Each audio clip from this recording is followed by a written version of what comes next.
আসসালামু আলাইকুম গাইস, আজ একটু দড়ি ভাড়া। এই যে আমার ভাই খুব হোটেলওয়ালা, খুব ভালো মানুষ। আমরা নাস্তা দিতেছে, খাইতেছি।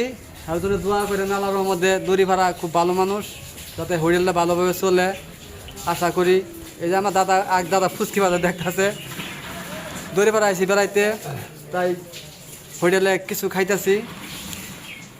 তাই সবার জন্য দোয়া করি, সবাই ভালো থাকেন, এটাই কামনা করি। আর যে যেখানে থাকবেন ভালোভাবে চলবেন, ভালোভাবে থাকবেন, যে জায়গায় থাকেন না কেন। আর যদি আসেন দড়িপাড়া বেড়াবেন, দড়িপাড়া অনেক ভালো আনারস বাগান আছে, অনেক জিনিস দেখতে পারবেন। মেল কারখানা কোনো অভাব না দিলে, গাছ বাগানি আছে, সবই আছে।